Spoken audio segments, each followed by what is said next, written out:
এই বাংলায় আমরা মহিলা মুখ্যমন্ত্রীর কাছে আমরা এটা আশা করি না। যেখানে মহিলা মুখ্যমন্ত্রী সেখানে আমাদের মেয়েদেরই কোনো সুরক্ষা নেই। আমাদের আজকে তিলোত্তমার জন্য সমগ্র তিলোত্তমার নারীরা আজকে আমরা একত্রিত হয়েছি এবং আমরা এই নির্যাতিতার পাশে এবং তার পরিবারের পাশে কাকু কাকিমার প্রতি আমরা সমব্যথিত। আমরা চাই দোষীদের দৃষ্টান্তমূলক শাস্তি। So we want justice.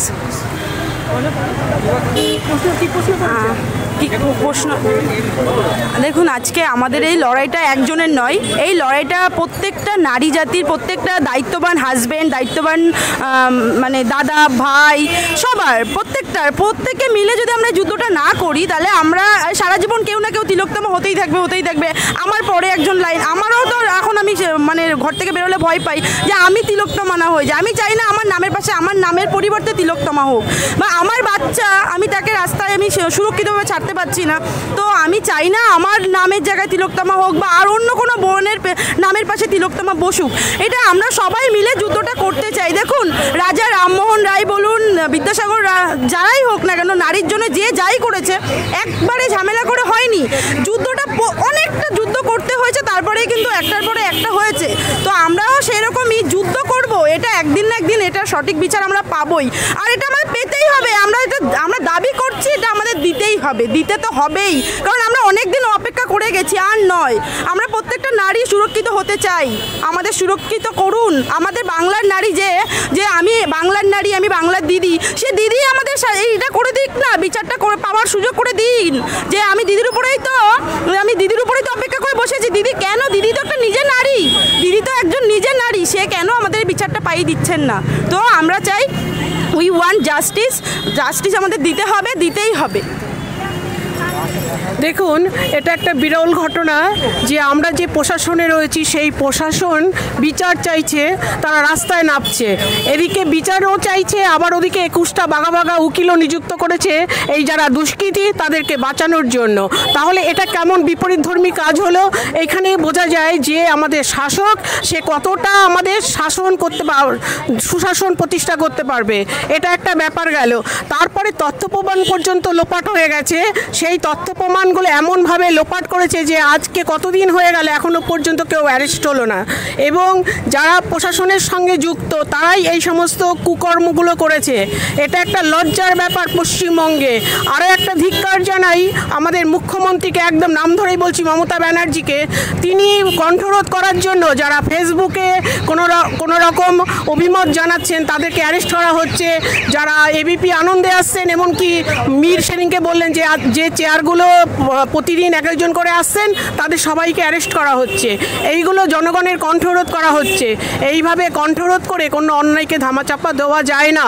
জনগণ জেগে উঠেছে, তারা এখন ধর্ম বর্ণ নির্বিশেষে, কোনো পার্টি ব্যানার নির্বিশেষে সমস্ত জনগণ এখন জাগরিত।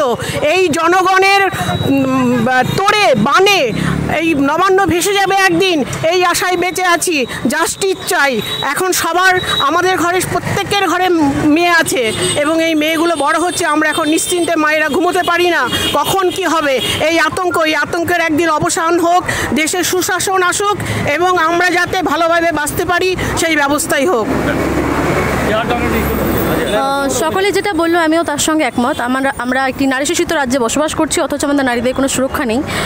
তো আমার মনে হয় যে আমরা যখন প্রত্যেকটা নারী পুরুষ নির্বিশেষ সকলেই আন্দোলনে নেমেছি, এর একটা যথাযথ দৃষ্টান্তমূলক শাস্তি হওয়া দরকার।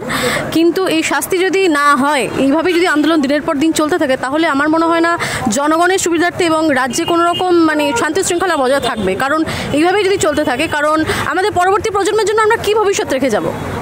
আজ আমাদের ভবিষ্যৎ যেভাবে কেটে যাচ্ছে, কিন্তু আমাদের পরবর্তী প্রজন্ম তাদের সুরক্ষা কে দেবে? এবং এই সুরক্ষার জন্য কিন্তু আমাদের এই দৃষ্টান্তমূলক শাস্তি এবং যথাযথ বিচার চাই। আর যদি না হয় তাহলে প্রতিবাদ চলছে এবং আগামীতেও চলবে। তো উই ডিমান্ড জাস্টিস অ্যাকচুয়ালি। প্রতিবাদটা রয়েছে, সেটা চলছে, সেটা সমন্বয় বিরাটির পক্ষ থেকে রয়েছে। এটা বিরাটির মানুষদের উদ্যোগ, বিরাটির মানুষেরা এই প্রতিবাদ এখনও চালিয়ে যেতে চাইছে। কারণ বিচার তো পেতেই হবে, আমাদের সবাইকে বিচার দিতেই হবে এবং জবাব দিতেই হবে। প্রশাসনকে, বিচার ব্যবস্থাকে, সকলকে জবাব দিতে হবে। এখনও অবধি এই বিচার তো পাওয়া গেল না, বহুদিন হয়ে গেছে।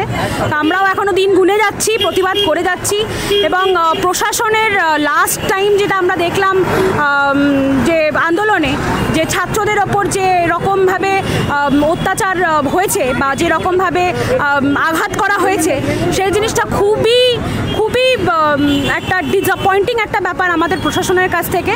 কারণ আমরা আমাদের এই প্রশাসনের যে নেত্রী তাকে দেখে এসেছি যে তিনি আন্দোলন করেই বিক্ষোভ করেই সমস্ত জায়গায় বিচারের দাবি চেয়েছেন, জবাব চেয়েছেন, এবং আমরাও সেই আন্দোলনই করছি, বিক্ষোভই করছি বিচারের দাবিতে। তবুও কেন সবার এত অসুবিধা জাগছে সেটা আমাদের একটা প্রশ্ন। সেখানে একটা সবার প্রশ্ন হওয়া উচিত যে যিনি দেখিয়েছেন আন্দোলন করে বিক্ষোভ করে বিচার চাইতে, জবাব চাইতে, সেই পথেই আমরা হাঁটছি, কিন্তু তবুও এখানে কেন এত অসুবিধা হচ্ছে, এটা একটা বড় প্রশ্ন যে আদৌ বিচারের সঠিকভাবে বিচার পাবো কি না। কিন্তু যতদিন না বিচার পাবো ততদিন আমাদের এই প্রতিবাদ কিন্তু চলছে, এই প্রতিবাদ কিন্তু থামবে না আমাদের। ঠিক আছে, এবার মানুষের যদি ভাবে, কিছু মানুষ আছে যারা ভাবছে যে আমরা হয়তো থিতিয়ে গেছি, থেমে গেছি, সেটা কিন্তু খুব খুব বড় ভুল, খুব বড় ভুল। আমরা কিন্তু থামছি না। কারণ কি বলুন তো, এই বিচারটা না লং রানে আমাদেরকে অনেক সুরক্ষা দেবে এবং মানুষদেরকে সচেতন করবে যে এরকম ধরনের একটা পৈশাচিক কাজ করলে কি হতে পারে। আর যেখানে বাংলার বুকে, যেখানে আমরা বলতাম, আমরা যারা ইয়াং জেনারেশন যারা বাইরে স্টেটে জব করতে যাই বা দিল্লিতে যেখানে আমরা জব পাচ্ছি, আমাদের মা বাবা বলতো যে ওটা কিন্তু দিল্লি, কলকাতা নয়। কিন্তু এখন মানুষে বলছে যে কলকাতাটা অতটা সেফ নয়। এটা কেন? এটা একটা এরকম কেন শুনতে হবে আমাদেরকে কলকাতায় থেকে? এটা ঠিক নয়। আমরা দৃষ্টান্তমূলক একটা শাস্তি এবং সঠিক বিচারের দাবি জানাচ্ছি এবং এই প্রতিবাদ আমাদের চলছে এবং চলবেই। Actually, we demand justice. We don't want justice. We demand justice. And we get the justice. We will get the justice. We demand it. We don't want it. We demand it. So, আমাদের প্রতিবাদ চলছে এবং চলবে। আহত এই সভায় যেখানে আর্জি করে নির্যাতিতার পাশে দাঁড়ানোর জন্য, তার বিচারের দাবি নিয়ে বিরাটি অঞ্চলের সমস্ত আবাল বৃদ্ধ বনিতা একত্রিত হয়ে এই থানার সামনে আমরা জড়ো হয়েছি। প্রদীপ প্রজ্বলন, মোমবাতি প্রজ্বলনের মাধ্যমে আমাদের বিক্ষোভটা বাড়িয়ে দিয়েছি। আমরা থেমে নেই। এ সম্পর্কে আমার পূর্ববর্তী মহিলাটি বললেন, আমরা এই অনুষ্ঠানে এদের পাশে আছি, মায়েদের পাশে আমরা আছি, থাকবো। আমি নিজে একজন শিক্ষক। আমার সকল ছাত্রছাত্রীদের কাছে আবেদন, তোমরা সকলে এই আন্দোলনে নিজেরা শরিক হও, যাতে এই আন্দোলন দুর্বার হয়ে ওঠে যতক্ষণ না দোষীরা শাস্তি পায়। আর দোষীরা শাস্তি পাক, এটা সকলের আমাদের দাবি। এইটুকু বলেই আমি আমার বক্তব্য শেষ করলাম। ধন্যবাদ।